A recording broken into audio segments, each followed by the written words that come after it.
We all had that one uncle growing up. You know exactly the one that I'm talking about. The uncle nobody really trusts. The one your parents say hi to but keep the conversation very short. The one who shows up at family gatherings wearing sunglasses indoors like he just came back from a very questionable business meeting. Yes, that one uncle.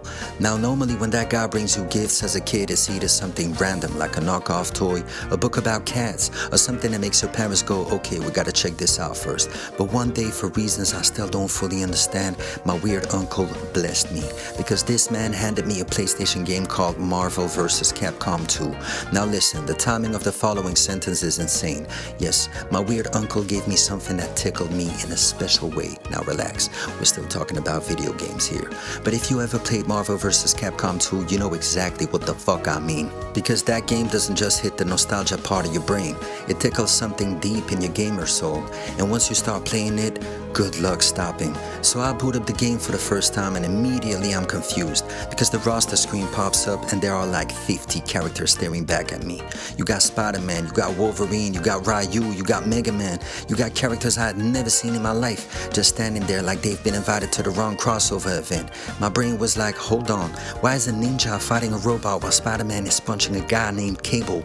And the craziest part, the game lets you pick 3 characters, so every match basically feels like a superhero bar fight. You're tagging characters in, throwing lasers across the screen, and before you even understand what's happening, your opponent just dropped a 100-hit combo on your entire bloodline. Now here's the thing about Marvel vs. Capcom 2. This game is pure chaos. Every fight looks like 2 people threw a bag of fireworks into a microwave and pressed start. Lasers flying everywhere, characters screaming attack names, half the screen covered in energy blasts. And somehow in the middle of all that nonsense, there's always that one cousin who has mastered the game.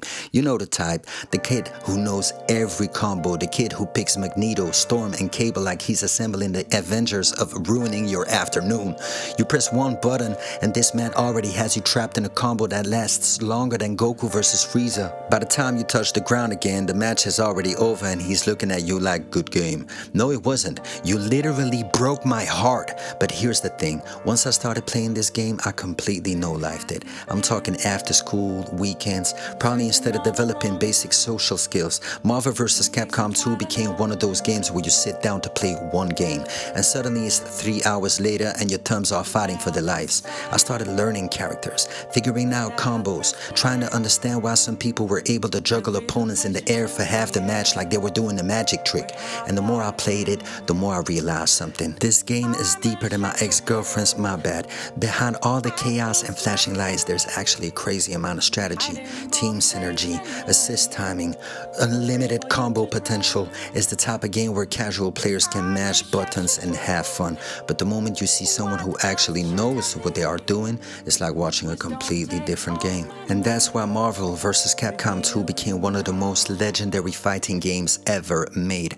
The roster was insane, the gameplay was fast, and the combos were so ridiculous that entire tournaments basically looked like controlled chaos. Even today, people still talk about it like it's the holy grail of crossover fights. So yeah, most people had that weird uncle growing up, the one nobody trusted, the one your parents were always a little suspicious of, but in my case, at least that man had some good taste in video games. Because thanks to him, I ended up discovering one of the greatest fighting games ever made.